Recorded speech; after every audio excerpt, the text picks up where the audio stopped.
देखो जरा, हमने जो लास्ट लेक्चर में पढ़ा था किसके लिए पढ़ा था? शुद्ध क्या था? प्रतिरोध था ना।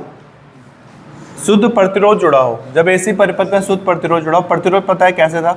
ये आज हमने प्रतिरोध हटा दिया है और प्रतिरोध की जगह लिख दिया प्रेरकत्व। ठीक है, ये थोड़ा फेड हो गया आज इंक। प्रेरकत्व मतलब जिसको आप कुंडली कहते हो, कॉइल, कुंडली, प्रेरकत्व, आप इसी को बोल रहे हो। इसके लिए हमने पीछे पढ़ा भी है, लेंज का नियम पढ़ा हमने, ठीक है, इसमें 100 प्रेरण गुणांक पढ़ा हमने, वो सब पढ़ा। तो ये वाला जो डेरिवेशन है ये भी इजी डेरिवेशन है। अच्छा, ये डायग्राम के बारे में समझाओ, कल मैं समझाया भी था लास्ट लेक्चर में। ये एक परिपथ है। कैसा परिपथ है? कैसी सप्लाई दे रही है? एसी की डीसी? कैसे पता चला कि एसी ही है? ये जो चिन्ह है, ये जो चिन्ह होता है वो एसी सप्लाई का चिन्ह होता है। तो मान के चल रहा है कि हमारे घर में जो सप्लाई आ रहा है उसका वोल्टेज हमें पता है पहले से, हमें करंट का नहीं पता है कितना वोल्ट का है। जैसे वोल्टेज पता होता है 220 वोल्ट का आता है, लेकिन करंट का नहीं पता हमें कितने एम्पियर की आती है। तो हम वोल्टेज पता है तो हम वोल्टेज लिख लेते हैं। एसी करंट में वोल्टेज को किस चीज़ से दिखाते हैं? V0 साइन ओमेगा टी से। और ये जो प्रेरकत्व है इसको किस चीज़ से दिखाते हैं? L से। ठीक है, जैसे प्रतिरोध धातु से R से, तो प्रेरकत्व को किस चीज़ से दिखाएंगे? L से। तो ये एक परिपथ है जिसमें शुद्ध का मतलब क्या? गंगा जल छिड़का है इस पर। क्यों इसे शुद्ध क्यों कहा? क्या गौमूत्र से इसकी साफ सफाई हुई है कि गंगा जल से इसकी साफ सफाई हुई है? क्यों इसको शुद्ध कहा? शुद्ध का मतलब है कि यहाँ पे इस सर्किट में सिर्फ ये जुड़ा है। तीन होते हैं ना, L, C, R, तीन चीजें होती हैं।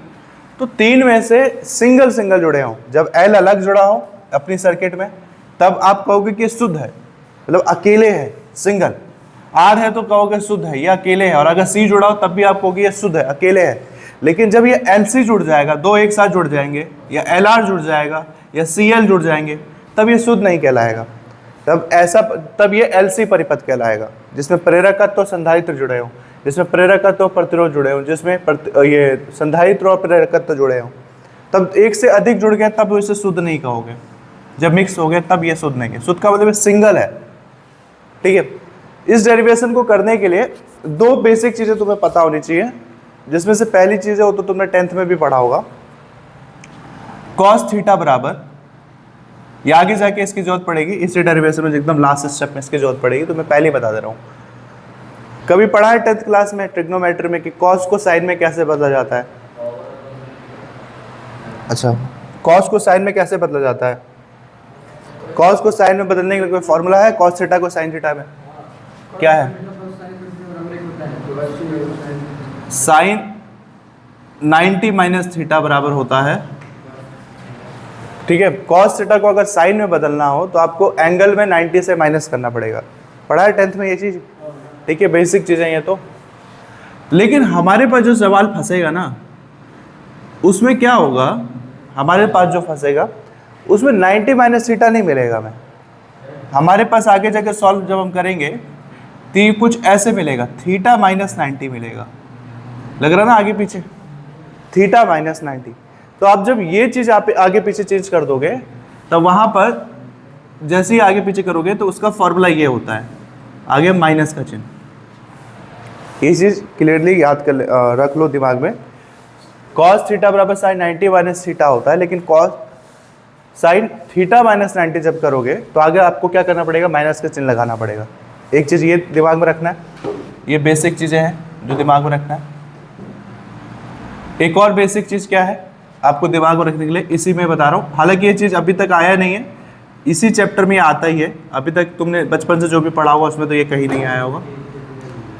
वो है ओमेगा एल की वैल्यू, वो है ओमेगा एल की वैल्यू। तो याद रखना, एक ये चीज़ें तुम्हें याद रखना है, एक ये, और दूसरी कौन सी चीज़ याद रखनी है? इसे पढ़ते हैं ओमेगा और ये है एल। एल का मतलब पता ही चल गया, एल का मतलब होता है प्रेरकत्व। ओमेगा एल की वैल्यू होती है 2 पाई, ये फ्रीक्वेंसी हो गया एफ। ये जो वैल्यू होती है 2 पाई एफ, ये सिर्फ ओमेगा की वैल्यू होती है। और अगर बगल में एल आ गया तो उसको क्या पढ़ते हैं? Omega L. बेसिकली ओमेगा का मतलब क्या होता है? 2 पाई एफ। ठीक है, कभी भी आपके पास आए तो ओमेगा का मतलब है 2 पाई एफ। एफ मतलब फ्रीक्वेंसी, आवृत्ति, तो एल लगाया तो एल लगा दिया। और 2πfl को शॉर्टकट में कहा जाता है, इसको शॉर्टकट में x और बेस में l से दिखाते हैं। ये लास्ट लाइन दिख रहा है कैमरे में, रिकॉर्ड हो रहा है, लास्ट में एकदम लिखा है जो, ठीक है, तो उसे एक्सेल कहते हैं, 2πfl को एक्सेल, ये फॉर्मूला होता है। मैं एक फॉर्मूला तुम्हें बता देता हूं, काम आएगा। ओमेगा की वैल्यू क्या होती है, 2πf। जब हमें ओमेगा को डिटेल में निकालना होता है तो हम ओमेगा की जगह क्या पुट करते हैं, 2πf, f मतलब फ्रीक्वेंसी। दो फॉर्मूला आएगा आपके पास, एक आएगा आपके पास एक्सेल, एक आएगा एक्सी। दो फॉर्मूले आएंगे, आज एक्सेल वाला आएगा, कल एक्सी वाला काम करेगा तुम्हारा, जो कल का डेरिवेशन है जहाँ पे संधारित्र लगा होगा। एक्सेल का फॉर्मूला होता है ओमेगा एल, सिंपल। एक्सेल का फॉर्मूला होता है ओमेगा एल। ओमेगा का मतलब तुम्हें पता है 2πfl, ठीक है, चाहे तुम 2πfl बराबर एक्सेल बोलो, चाहे ओमेगा एल बराबर एक्सेल बोलो, एक ही बात है। और एक्सी का फॉर्मूला होता है 1/ओमेगा c, याद रखना। सी के केस में 1/ओमेगा c करोगे, एक्सेल के केस में ओमेगा एल करोगे, सिंपल, ये फॉर्मूला है। अब ये एक्सेल और एक्सी का क्या मतलब है, जैसे किसी सर्किट में ये जुड़ा हो, ये क्या है, ये प्रतिरोध है। तो प्रतिरोध किसे कहते हैं, धारा के मार्ग में उत्पन्न अवरोध को प्रतिरोध कहते हैं। तो जब इस केस में धारा के मार्ग में उत्पन्न अवरोध को हम आर से दिखा रहे हैं, प्रतिरोध से दिखा रहे हैं, वैसे ही जब किसी सर्किट में, अब ये फिर सर्किट में करंट सप्लाई होगा, चाहे इधर से हो चाहे उधर से हो, हमें तो नहीं पता कहाँ से होगा, इधर से मान लेते हैं करंट सप्लाई होगा, तो धारा के मार्ग में ये जो प्रेरकत्व लगा है ये अवरोध उत्पन्न करेगा ना, बीच में लगा है। तो यदि धारा के मार्ग में अवरोध किसी प्रेरकत्व की वजह से हो, तब उस केस में हम कौन सा वर्ड यूज करते हैं, एक्सेल। और अगर धारा के मार्ग में अवरोध, उसकी जगह पे संधारित्र लगाओ, कैपेसिटर सी, ठीक है, कैपेसिटर पता है ना, पैरेलल प्लेट से दिखाते हैं, एकदम बराबर की लाइन। अगर ये जुड़ा हो किसी सप्लाई में, किसी एसी सप्लाई में अगर संधारित्र जुड़ा हो, तो उस केस में धारा के मार्ग में उत्पन्न अवरोध को किस चीज से दिखाएंगे, एक्सी के केस में। मतलब ये है प्रतिरोध ही, लेकिन ये वो वाला प्रतिरोध नहीं जो हमें बचपन से पढ़ने की आदत है, बचपन से, क्योंकि हमने सिर्फ यही वाला चिन्ह देखा ही है। ये चिन्ह और ये चिन्ह तो 12th में आके मिला है, ठीक है। तो अगर सिंगल ये लगा है तो आप समझना इसको नॉर्मल प्रतिरोध आर से दिखाएंगे, ये लगा है तो उसको किस से दिखाएंगे, एक्सी से दिखाएंगे। और मतलब वो जो एक्सी है उसे भी, वो भी प्रतिरोध ही है, ये आर भी प्रतिरोध ही है और एक्सएल भी प्रतिरोध है, तीनों प्रतिरोध है। लेकिन इससे पता ये चलता है जब आर होगा तो उसका मतलब यही लगा है, जब एक्सएल लगा हुआ तो समझ जाना एल लगा हुआ है ये, और जब एक्सी होगा तो समझ जाना यहाँ पे सी लगा हुआ है, ठीक है। ये सब प्रतिरोध ही हैं, बट उसको अलग अलग रूप में हम दिखा सकते हैं।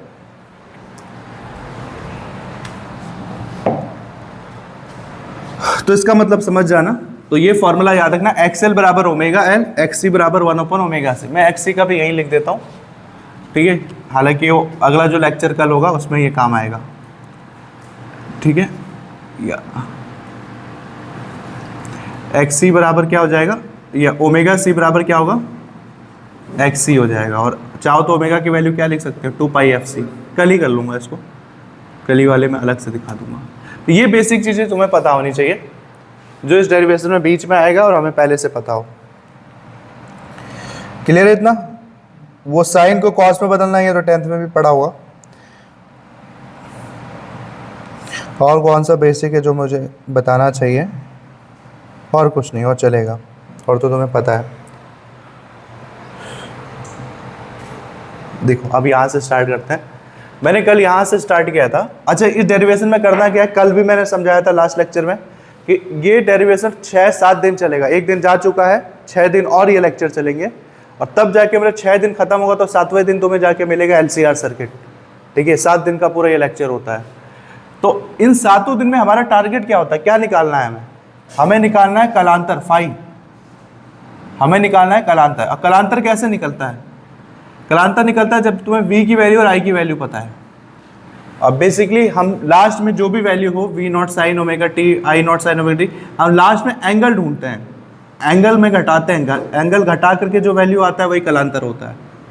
मतलब कलांतर निकालने के लिए आपको V की वैल्यू भी चाहिए और आई की वैल्यू भी चाहिए। वी तो हम पहले से एज्यूम कर रहे हैं, मान ले रहे हैं कि वी की वैल्यू इतनी है। इसका मतलब हमारा टारगेट है पहले आई की वैल्यू निकालना। जब आई की वैल्यू कुछ आ गया, जैसे मेरे पास आई की वैल्यू आ गया, आई बराबर I naught sine omega T plus 90 suppose आ गया, तो अब कलांतर कितना डिग्री हो जाएगा? 90 डिग्री हो जाएगा। जब ओमेगा टी से ओमेगा टी प्लस 90 घटाओगे तो 90 डिग्री आएगा। माइनस 90 करता तो माइनस 90 डिग्री आता। 75 रखा होता तो 75 डिग्री कलांतर आता। 30 रखा होता तो 30 डिग्री आता। मेन है मुझे आई की वैल्यू पता करनी है, ठीक है। आई की वैल्यू पता चलेगा तभी हमारा मेन पर्पस पूरा होगा कलांतर रखने वाला। तो उसके लिए हम कर रहे हैं, पहले ये क्या है, हमने कल कौन सा लैंग्वेज यूज किया था? माना, बताना कल कौन सा समय यूज किया था? माना किसी ताक्षणिक समय करके किया था ना कुछ। माना किसी समय टी पर ताक्षणिक वोल्टेज, ये लिखा था, विभव था। चलो ठीक है, विभव कर लो।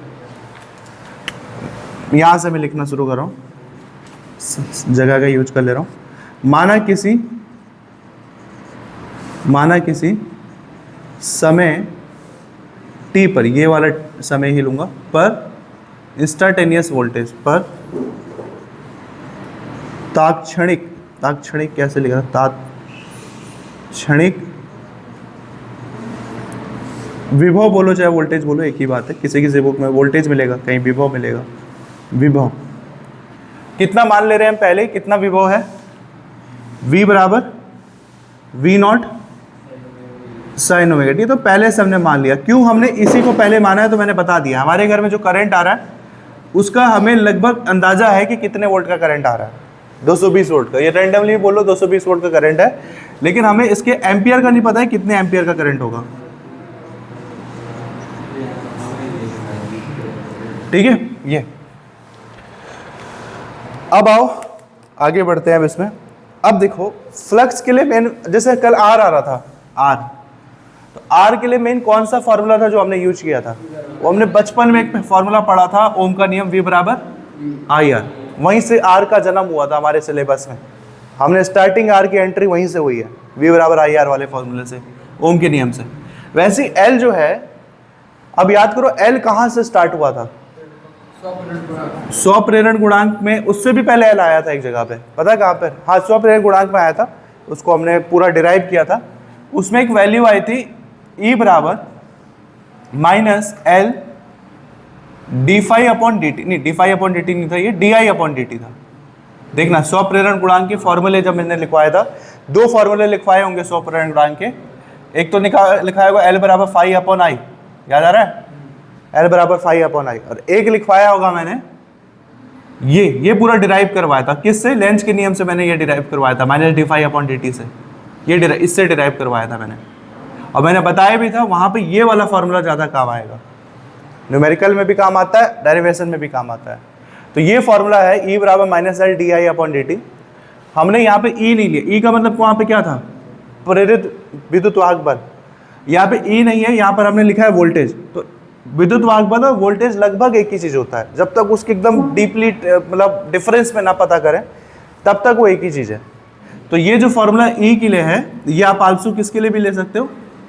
V के लिए भी ले सकते हो, ठीक है। वोल्टेज नॉर्मल विभव जो इसको सप्लाई हो रहा है, और ये जो सप्लाई वोल्टेज है वो इसके लिए है। प्रेरकत्व का वोल्टेज की बात हो रही है, तो इसको बेस में VL कर सकते हो, क्योंकि ये जो सर्किट है ना, ये सर्किट का अपना वोल्टेज होगा, और इस प्रेरकत्व के लिए हम अलग से अपना वोल्टेज निकालेंगे इतने का। तो ये वही फॉर्मूला है, हम ये फॉर्मूला पीछे भी पढ़ चुके हैं, E बराबर minus L D I upon D T करके। बस अभी हमें E के फॉर्म में नहीं, इसको VL के फॉर्म में पढ़ना है, V के फॉर्म में। तो उसमें कहेंगे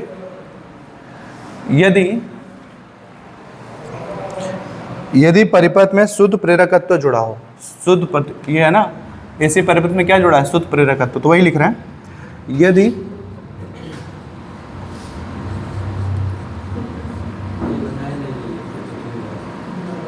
परिपथ में शुद्ध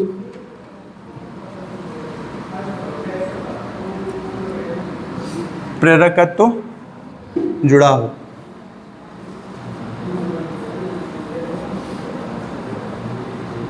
ठीक है। तो कौन सा फॉर्मूला बताया मैंने? नॉर्मली वो E बराबर होता है, बट हमें यहाँ पे V की जरूरत है तो V लिखेंगे।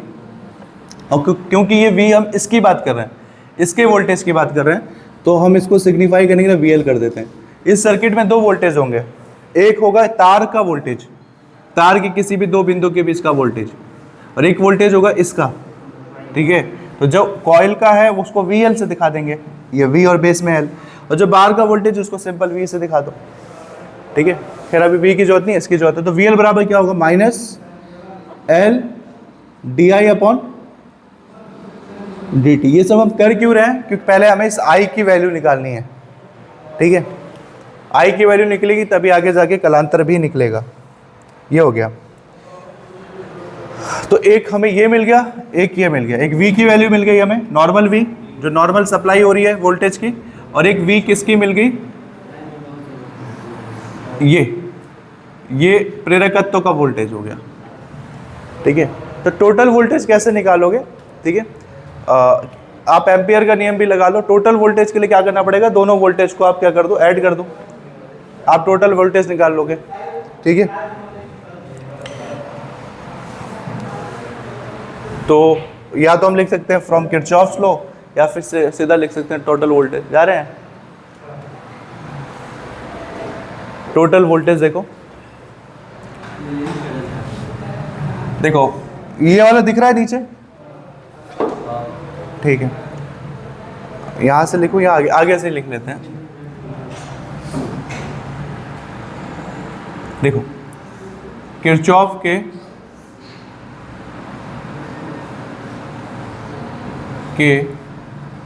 सेकेंड लॉ से, याद है किरचॉफ का दूसरा नियम क्या था, पहला नियम क्या था किरचॉफ का, याद है, संधि की ओर आने वाली धारा का योग संधि से दूर जाने वाली धाराओं के योग के बराबर है, बीजगणितीय योग।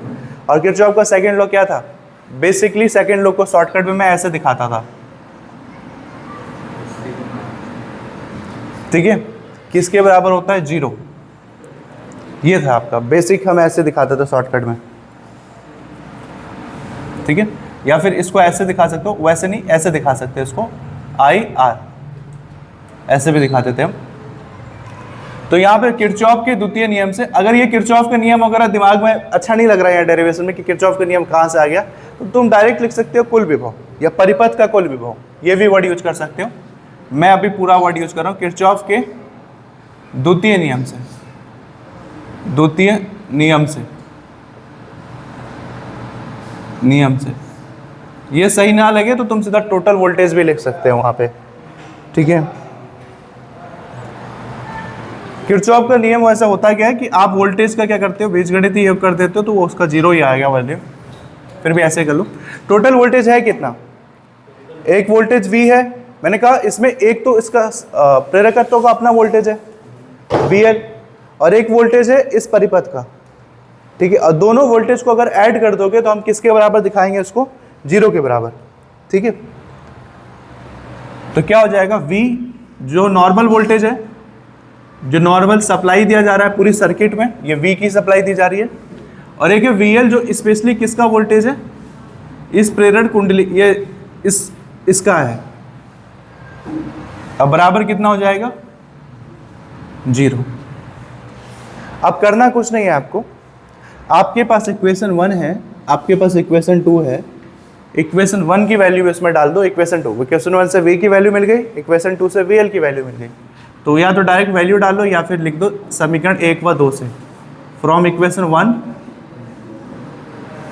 एंड 2। तो V की value V0 sin omega t, V0 sin omega t plus VL की value -L di upon dt। अब माइनस लगेगा तो प्लस माइनस का क्या हो जाएगा, माइनस हो जाना है, L di upon dt, di upon dt। अच्छा, यहाँ क्या निकालने के लिए हम ये सब मेहनत कर रहे हैं, क्या निकालते हैं ऐसे डेरिवेशनों में, फाई निकालते हैं, कलांतर। और कलांतर निकालने के लिए पहले I निकालना जरूरी है। तो अभी फिलहाल टारगेट है हमारा पहला कि हम I निकालें। अभी I देखो अंदर कहीं छुपा हुआ है I, हमें उसको बाहर निकालना है, बराबर 0। ये हो गया। अब क्योंकि I निकालना है तो धीरे धीरे अब हम I को अकेला करेंगे। कैसे, एक काम करो, इसको यहाँ रहने दो, बाकी टर्म को उधर लेके जाओ। तो ये क्या बच गया, -L di upon D T अब बराबर minus V naught sine omega T. Minus से माइनस काट दूं, ठीक है। हमें आई चाहिए, आई, तो हमें उसको अकेला छोड़ना पड़ेगा। अब फाइनली आई को अकेला छोड़ने के लिए एल गुणा में है, भाग में जाएगा, डी टी भाग में है, तो फाइनली बचा क्या, डी आई बराबर। अच्छा, डी आई को आई बनाने के लिए क्या करना पड़ेगा, यस इंटीग्रेशन। अब ये छोटा है, डिफरेंशिएशन है, बड़ा करने के लिए इंटीग्रेशन करेंगे।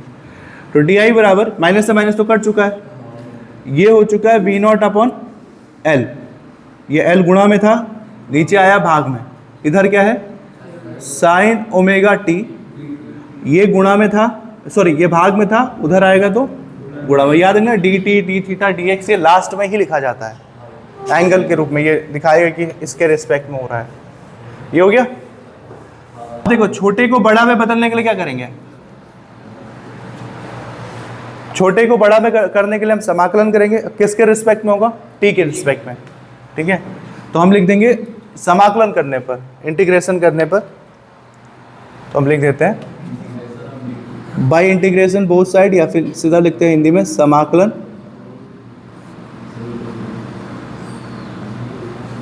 करने पर।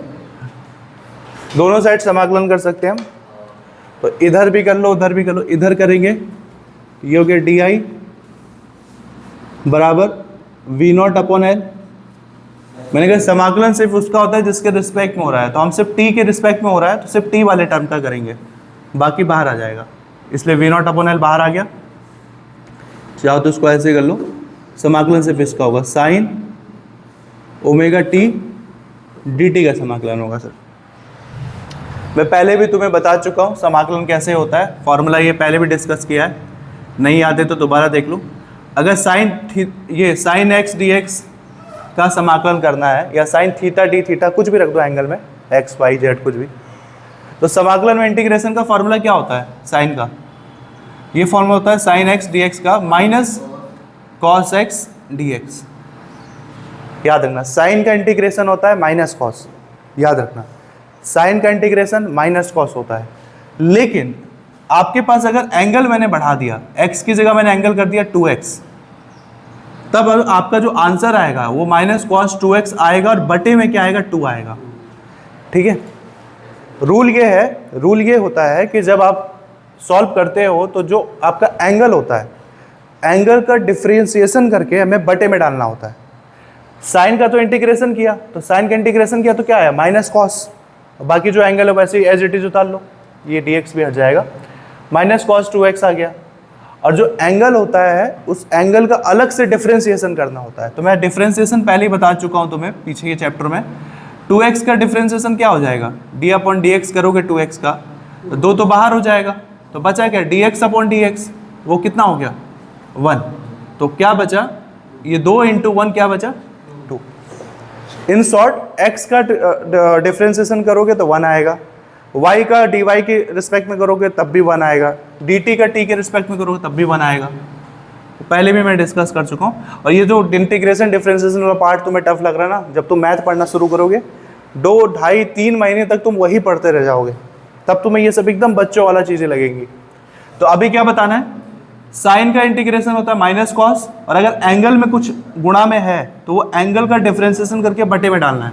और अब बेसिक ये है कि अगर 2x है तो 2x में 2 अगर है तो बटे में आ जाएगा, अगर ये 4 होता तो 4 नीचे आ जाता।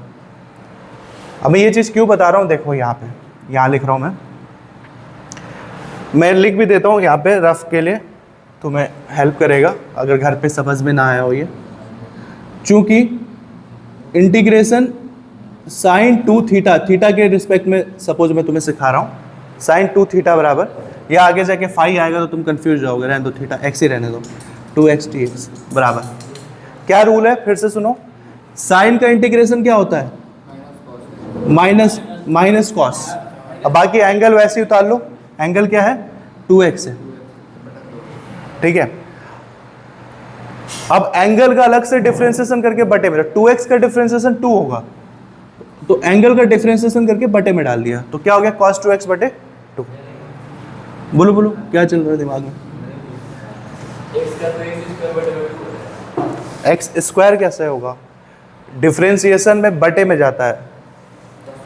डिफरेंशिएशन में, सॉरी, डिफरेंशिएशन में एंगल वो पावर घटता है, बढ़ता नहीं है। तो x पावर क्या है, x। अरे यार, डिफरेंशिएशन का फॉर्मूला तुम्हें सिखाया है मैंने कितने बार। एक्सन का अगर डिफरेंशिएशन करना है, या ऐसे बोलो एक्सन का d/dx करना है, तो फॉर्मूला होता है कि पावर आप आगे रखो और पावर में से घटा दो। अवकलन ही तो कर रहे हैं, एंगल का तो अवकलन करके बटे में डालना है ना, तभी तो 2 हुआ। साइन का सिर्फ इंटीग्रेशन होगा, एंगल का अवकलन होगा। एंगल का अवकलन करके बटे, तो अगर x की पावर सिंपल 1 है तो ये 1 1 अब क्या हो गया, एक में से एक गया, ये हो जाएगा x की पावर 0, और x की पावर 0 का मतलब होता है 1। अब इतना सारा क्यों जाना है डिटेल में।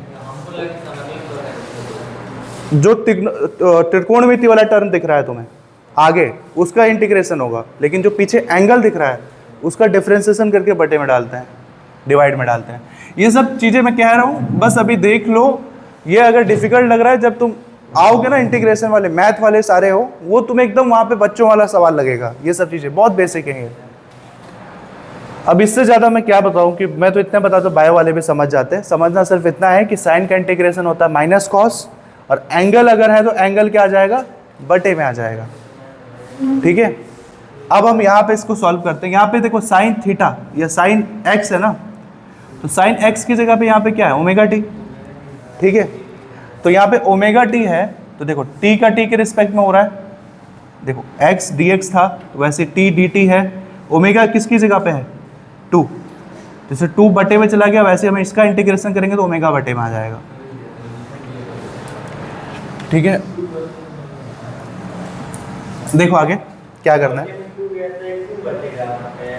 देखो पहले डी आई का इंटीग्रेशन सिंपल क्या हो गया, आई बराबर वी नॉट अपॉन एल को ऐसे लिखो, V naught upon L, V naught upon L. अब इंटीग्रेशन पे आओ जिस पे आप लोगों को दिक्कत हो रही है। साइन ओमेगा टी का क्या होगा, साइन का इंटीग्रेशन क्या होता है, माइनस कॉस ओमेगा टी, ये तो एज इट इज उतरेगा एंगल।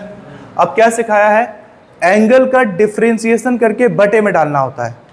तो ओमेगा टी का डिफरेंशिएशन अब टी के रिस्पेक्ट में हो रहा है, तो ओमेगा टी का डिफरेंशिएशन टी के रिस्पेक्ट में करोगे तो क्या आएगा। देखो मैं एकदम स्टेप बाय स्टेप बता रहा हूं, इतने में तो मैं बायो वालों को बताऊंगा, वो भी समझ जाएंगे। देखो मैंने क्या बताया, एंगल का डिफरेंशिएशन करके बटे में डालना होता है। एंगल ओमेगा टी है वहां पे, यहाँ पे लिया है जब तुमने, तो ओमेगा टी एंगल है ना, तो इसका डिफरेंशिएशन करके बटे में डालोगे तो क्या सिखाया है, टी के रिस्पेक्ट में हो रहा है तो सिर्फ टी वाले को भाव दोगे, बाकी बाहर आ जाएगा। तो ओमेगा बाहर आ गया, नहीं वो कांस्टेंट नहीं है, डी टी, और यहाँ पे भी क्या रह गया, टी। सिंपल, डी टी का क्या हो जाएगा 1, ओमेगा इंटू 1 कितना बच गया, ओमेगा। तो इतना दिमाग में नहीं रखना है जब डेरिवेशन करोगे, दिमाग में बस इतना रखा है कि इसके एंगल में जो भी गुणांक में है उसको क्या करो, सीधा सीधा सबके बटे में लेके आ जाओ, सिंपल। वही चीज मैंने तुम्हें इधर सिखाया था एग्जाम्पल देके, कि अगर गुणा है 2 में, 2x है तो सीधा सीधा उस 2 को क्या करके आओ, बटे में आओ, इतना सोचना नहीं है। अगर वो 3x है तो क्या आएगा, 3 बटे में आ जाएगा। ठीक है, तो ये हो गया माइनस कॉस ओमेगा टी बटे ओमेगा। ओके, अब नीचे देखो क्या बच गया उधर, ओमेगा और एल बच गया। ओमेगा एल की कोई वैल्यू बताई है मैंने लास्ट में, देखो ओमेगा एल बराबर क्या होता है, एक्सएल। तो देखो ये हो गया, तो आई बराबर हो जाएगा वी नॉट, ये माइनस कॉस का मैं अभी इंतजाम करूंगा, इसको ऐसे रहने दो फिलहाल, माइनस कॉस ओमेगा टी, और ओमेगा एल की वैल्यू कितनी हो गई, एक्सएल हो गया। ठीक है, अब देखो फाइनली हमने आंसर v के टर्म, हमें v और i की वैल्यू चाहिए थी, हमने i ला दिया। दिक्कत यहां पर यह है, ये तो v नॉट है, ये भी v नॉट आ रहा है, चलो ठीक है, आगे का टर्म तो सेम रहता है, पीछे का एंगल ही चेंज होता है ना। और पहले मेन चीज देखो, ये साइन है वो कॉस है, हम कंपेयर करेंगे तो एंगल साइन का साइन में कंपेयर करते हैं, साइन का कॉस में कंपेयर नहीं कर सकते। जैसे मैं इधर समझा रहा हूं, i बराबर अगर है कुछ, तो i बराबर अगर i not sine theta plus 90 degree है, ये 90 छोड़ो ना, 90 क्यों लेना है, साइन थीटा प्लस 30 डिग्री है सपोज। अब v बराबर है v not sine theta, simple sine theta. तो कितना इसका फेज डिफरेंस दिख रहा है? 30 डिग्री। 30 डिग्री ये आगे है आई। ये फेज डिफरेंस जब निकालोगे तब जब आप एंगल में से घटाओगे। लेकिन दिक्कत यहाँ पर हमारे पास अभी ये फंसा है, यहाँ पे देखो यहाँ दोनों साइन में है तभी हो पाएगा। दिक्कत ये है कि हमने जो वोल्टेज लिया वो साइन में है, लेकिन जो हमारा करंट है आ रहा है वो किस में आ रहा है? कॉस में आ रहा है। ठीक है, तो आप फिर से अब कॉस को किस में बदलोगे? अब साइन में। उसके लिए मैंने ये रूल यहाँ पे सिखाया है पहले से ही। जब मुझे पहले से मैंने बताया था तुम ऐसी दिक्कत में फंसोगे जब आपको कॉस को किस में बदलना पड़ेगा? साइन में। तो मैंने पहले ही दिखाया कि कॉस को साइन में बदलने के लिए ये फॉर्मूला आप लगाओगे, माइनस साइन थीटा माइनस 90।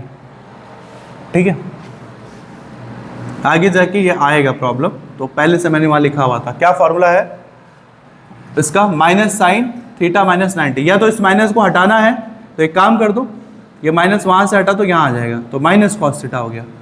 तो हो गया माइनस कॉस, और थीटा की जगह क्या है? Omega T. क्या होगा? Sine theta minus 90। तो ये ओमेगा टी किसकी जगह पे है? थीटा की जगह पे है। तो देखो वो फॉर्मूला पहले से वहाँ लिखा हुआ है, मैंने नोट डाउन किया हुआ। तो आई बराबर वी नॉट अपॉन एक्सेल, ये हो गया। ठीक है, अब देखो माइनस कॉस थीटा की वैल्यू क्या होती है? माइनस कॉस थीटा की वैल्यू साइन थीटा माइनस 90। तो थीटा कितना है? थीटा की जगह क्या है हमारे पास? Minus 90 degree. ये हो गया। तो ये वाला जो टर्म है ये फाइनली हमारा किस रूप में बदल रहा है? आपका ये बदल गया साइन के रूप में। हमें साइन को साइन से कंपेयर करना था, ये आ गया। अब एक और चीज़ है वहाँ पे, एक और चीज़ करना है, लास्ट बच गया है। देखो जैसे आई बराबर वी बराबर V naught sine omega T है, तो हम आई के लिए क्या लिखते थे? जनरल फॉर्मूला यहाँ पे लिखते थे, यहाँ तो जगह है ही। आई के लिए क्या लिखते थे? आई नॉट साइन ओमेगा, और एंगल तो डिपेंड करता है, सवाल के हिसाब से चेंज होता रहेगा। आगे आई नॉट आना चाहिए ना, वहाँ पे अभी आपको अटपटा नहीं लग रहा है? हमने साइन का इंतजाम कर दिया, एंगल तो सवाल के हिसाब से चेंज हो जाएगा। आई बराबर आई नॉट होना चाहिए ना ये। तो यहाँ पर क्या होगा? ध्यान से देखो, फिर ओम का नियम बेसिकली हमारा हेल्प करेगा। ओम के नियम में जैसे क्या होता था? V बराबर आई आर होता था। तो आई बराबर कितना होता था? V upon are. आर तब होता है जब कुंडली में आर लगा हो, प्रतिरोध लगा हो, परिपथ में प्रतिरोध लगा हो। लेकिन हमारे परिपथ में आर की जगह क्या लगा है? एल। तो एल के प्रतिरोध को किस चीज से दिखाते हैं? एक्सेल से। तो ये जो है आर के जगह यहाँ पे कौन काम कर रहा है? एक्सेल काम कर रहा है। तो V नॉट बटे एक्सेल को, अगर ये V नॉट है, जैसे V बटे एक्सेल को हम I कह सकते हैं, वैसे V नॉट अपॉन एक्सेल क्या कहलाएगा? I not. तो यहाँ पे जैसे मैं लिख भी दे रहा हूँ छोटा सा, चूंकि V नॉट अपॉन एक्सेल बराबर I नॉट, इसको तुम्हें बीच बीच में ओम के नियम से कंपेयर करते रहना है। ओम का नियम प्रतिरोध के लिए था और ये आपका प्रेरकत्व के लिए है। तो V नॉट अपॉन एक्सेल की जगह क्या आ गया? I not. तो फाइनली I बराबर क्या आ गया? I not sine omega T minus 90 degree. Finally ये इस रूप में आ गया, ये भी साइन के रूप में, वो भी साइन के रूप में। अब तुम फेज डिफरेंस निकाल सकते हो। अब बताओ कितना है फेज डिफरेंस? फाइनली हमने I निकाल लिया। कितना आ रहा है phase difference? Omega T. Phase difference कैसे निकालते हैं? ठीक है, अब जैसे यहाँ V की वैल्यू कितनी आ रही है? V not sine omega T, और I की वैल्यू कितनी है? I not sine omega T minus 90। तो फेज डिफरेंस निकालना, घटाओ ओमेगा टी में से घटा दो, किसी में से किसी को घटा दो, वो डिपेंड करेगा उस हिसाब से शब्द चेंज आएगा कि कौन आगे चल रहा है कौन पीछे चल रहा है। ठीक है, अगर हम ठीक है, या सीधा सीधा देखो, एंगल में 90 डिग्री किस पे माइनस किया गया है? आई वाले में ना। इसका मतलब आई जो है वो 90 डिग्री पीछे चल रहा है, किसकी तुलना में? वी से। वो तो कुछ घटने करने की जरूरत भी नहीं, वो तो वैसे भी चल रहा है। ठीक है, तो आई है वो 90 डिग्री पीछे चल रहा है, माइनस। पीछे चल रहा होता तो क्या कहते हैं? पश्चगामी है। ठीक है, और प्लस होता तो अग्रगामी होता। प्लस 90 डिग्री होता तो हम कहते हैं कि ये अग्रगामी है। तो मैं लिख देता हूं लास्ट लाइन, चूंकि v बराबर V naught sine omega T व I बराबर I naught sine omega T minus 90 degree है, अतः फेज डिफरेंस कलांतर थीटा बराबर, सॉरी कलांतर को थीटा से नहीं किसी से दिखाते हैं, फाई से। कलांतर फाई बराबर हो जाएगा 90 डिग्री। अब ये 90 डिग्री अग्रगामी है कि पश्चगामी है? माइनस मतलब पीछे चल रहा है, ठीक है, पीछे को कहते हैं पश्च, ठीक है, या फिर लिख सकते अतः नहीं, इसलिए लिख सकते थे, इसलिए, ठीक है, कलांतर बराबर इतना, और लास्ट में लिखूंगा अतः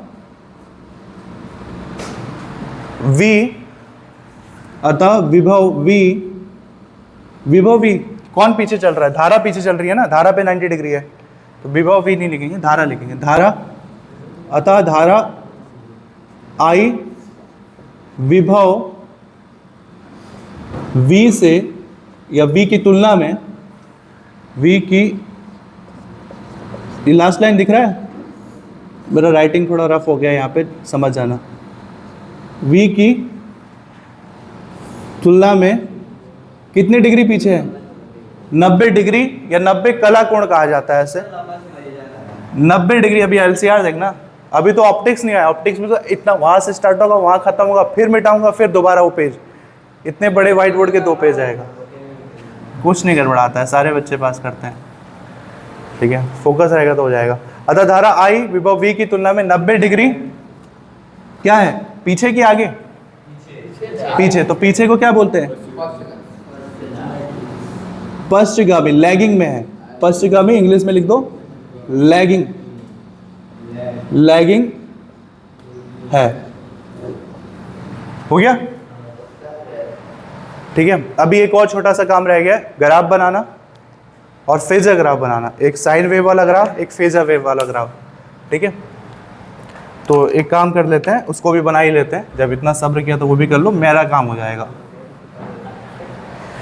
ऑप्टिक्स जो होता है ना, ऑप्टिक्स और पूरे सिलेबस में तुम्हारे पास ऑप्टिक्स आएगा, और ये अल्टरनेटिंग करंट, ये एलीट चैप्टर कहते हैं। एलीट, एलीट मतलब होता है वो इंसान जो दिमाग से एलीट है। एक होता है रिच, एक होता है पुअर, पुअर तो हटा ही दो, वो तो फेल ही होना है। एक होता है रिच, एक होता है एलीट क्लास। एलीट वो होता है जो किसी भी चीज़ के लिए अपना कंफर्ट चाहता है, जो उस चीज़ के लिए अपना सब कुछ झोंक देगा, उसको पता है कि ये वो चीज़ है जो नॉर्मल लोग नहीं कर पाएंगे। तो ये जो 2 चैप्टर है ना, ये एलीट चैप्टर है। इसके लिए पहले ही सोच लो कि ये 2 चैप्टर अगर सॉल्व कर रहे हो, पढ़ रहे हो, तो तुम्हें एक्स्ट्रा ऑर्डिनरी बनना पड़ेगा। ग्राफ कैसे बनेगा इसका? अच्छा, ग्राफ बनाना तो तुम अच्छे से सीख गए हो। लैगिंग वाला ग्राफ कैसे बनता है मैंने सिखाया है, माइनस से आएगा ग्राफ, ठीक है, जो आपका कौन पीछे चल रहा है, धारा पीछे चल रही है ना, तो धारा का ग्राफ माइनस से स्टार्ट होगा, फिर 90 डिग्री पीछे पीछे दिखाएंगे हम उसको। अगर प्लस होता, धारा 90 डिग्री आगे चलती, तो धारा का ग्राफ प्लस से मैं स्टार्ट करता बनाना। तो यहाँ बनाता हूँ, ये दिख रहा है, पहले देख लो कैमरे में। अब तो ग्राफ हमने बहुत बना लिया, तो अब रफ ग्राफ भी बना सकता हूँ मैं। 0 डिग्री, ये समय t, कैपिटल T से ही दिखाओ, ये रहने दो इसको।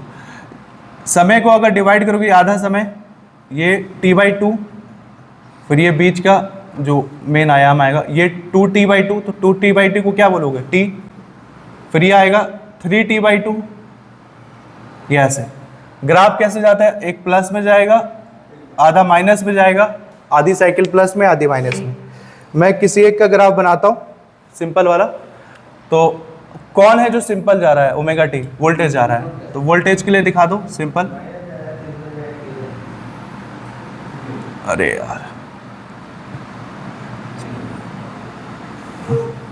ये वोल्टेज का ग्राफ कैसे पता चला ये वोल्टेज का है? आप इसके ऊपर या फिर इस ग्राफ में ही लिख दो किनारे से V0 साइन ओमेगा टी। अब मेन है करंट, करंट कितने डिग्री पीछे चल रहा है? 90 डिग्री। तो पीछे चल रहा है तो पीछे चलने वालों को ग्राफ कहाँ से स्टार्ट करना पड़ता है? पीछे से। और याद रखना 90 डिग्री पीछे का मतलब है कि जब, ध्यान से देखो, जब पी नॉट अपने पीक पर है, पीक पे यहाँ पर है ना P naught, V naught sorry, V यहाँ पर अपने पीक पे है ना, जब ये पीक पर होगा तब वो ग्राफ यहाँ पे एंट्री मारेगा। 90 डिग्री वैसे पहचानोगे, देखना अभी समझ में नहीं आ रहा होगा बट आप समझ में आएगा। 90 डिग्री का मतलब है कि इस ग्राफ को इतने नीचे से लो कि ताकि ये इधर से टच होते हुए निकले। ठीक है, अब देख रहे हो जब V वाला अपने पीक पर है तब I वाले ने अभी उस वाले एक्सिस में एंटर मारा है। ठीक है, और तब जाकर के वो उतने डिग्री पीछे चलता रहेगा, 90 डिग्री पीछे चलता रहेगा पहले वाले की तुलना में। अब डिग्री यहाँ पे वैसे तो नहीं पता कर पाओगे जैसे हम नॉर्मली 90 डिग्री नाप लेते हैं, क्योंकि ये तो ग्राफ है। बस अपने अनुभव के हिसाब से आपको चलना है, अब ये आगे बढ़ाना है। ठीक है, तो ये हाफ साइकिल यहाँ पे कंप्लीट हुआ तो इधर ये होगा। ठीक है, ऑलमोस्ट यहाँ पर इसका वो हुआ था, पीक आया था इस वाले टाइम पे, क्योंकि देखो इतना डिग्री ये पीछे चल रहा है तो इतने में तो ये अपने पीक पे जाएगा ही जाएगा। ये बाकी का आधा समय आगे बचा हुआ है। ये फिर ये आधा समय इतने पे, जो आधा समय इस पे ये लोअर पीक पे रहेगा इधर, फिर ये आधा है ये हायर पीक पे, ये आधा साइकिल मतलब हाफ साइकिल का भी हाफ हो चुका है तो बाकी का हाफ ये बचा। इसमें बहुत प्रिसाइजन चाहिए होता है। ये फिर ऐसे करके ये आगे चलता रहेगा। ये कहेंगे कि 90 डिग्री ये पीछे चल रहा है। ठीक है, और पहचानोगे कैसे? जब ये ग्राफ कहाँ से एंटर मारेगा? 90 डिग्री से, सॉरी माइनस से, नीचे के साइड से। तो ये किसका ग्राफ है? ये ग्राफ है I not sine omega T minus 90 degree का ये ग्राफ है। अभी फेजर ग्राफ रह गया। फेजर ग्राफ में simple voltage I, phasor graph तो सिंपल होता है। फेजर ग्राफ में आपको बस देखना है कौन आगे चल रहा है कौन पीछे चल रहा है। फेजर ग्राफ अगर देखना है तो वोल्टेज तो सिंपल है, वोल्टेज तो सिंपल जा रही है, तो वोल्टेज का ग्राफ क्या होगा? V naught sine omega T. तो वोल्टेज सिंपल जा रही है। वोल्टेज की तुलना में जो आई वो 90 डिग्री पीछे है। तो मैं कल भी समझाया था, पहले भी समझा चुका हूँ, 90 डिग्री आगे हो। 90 डिग्री किसे कहते हैं नॉर्मली? ये बेस है तो ये 90 डिग्री, तो अगर ऊपर की तरफ से है तो प्लस 90 डिग्री, और अगर माइनस 90 है पश्चिमगामी है तो नीचे की तरफ से है तो अभी भी 90 डिग्री। तो देखो ये अगर नीचे की तरफ से जा रहा है ग्राफ तो इसका मतलब ये फेजर ग्राफ है। इसका मतलब जो आपका आंसर आया होगा, आपने जो भी डेरिवेशन किया, 90 डिग्री माइनस वाला आ रहा होगा, पश्चिमगामी वाला। तो ये आ जाएगा आपका I naught sine omega T minus 90 का ग्राफ। ठीक है, या फिर सीधा सीधा समझना है, सीधा सीधा शॉर्टकट में समझना है तो ये आई को शो कर रहा है और ये ग्राफ किसको शो कर रहा है? वी को। और इनके बीच का एंगल कितना डिग्री है? 90 डिग्री। और ये एंगल को एक्चुअल में कैसे दिखाओगे? और अगर अच्छे से दिखाना है तो इसी लिखोगे 5 बराबर 90 डिग्री। ठीक है, ये आई को शो कर रहा है, ये वी को। इसे कौन सा ग्राफ कहते हैं? हाँ, पश्चिमगामी है, इसे फेजर ग्राफ कहते हैं, फेजर ग्राफ। और ये नॉर्मल साइन वेव वाला ग्राफ है। ये एक छोटा सा डेरिवेशन है जो इस चैप्टर में हुआ है। अभी सोचो ये सिंगल हो रहा है, अभी सिंगल एल है, जब LCR होगा तब सोचना क्या करेंगे। तो सबसे पहले काम करो, ये वाला चीज पहले नोट कर लो कहीं पे जहाँ डेट वगैरह लिखते हो। ठीक है, ये नोट कर लो, उसके बाद ये सब। और लिखने से पहले मैं एक बार तुम उसके बाद लिख लेना, मैं दोबारा समझाऊंगा ये सारी चीजें। और जिसकी रिकॉर्डिंग चल रही हो तो दोबारा वीडियो वापस से जाके देख सकता है। अब लिख लो।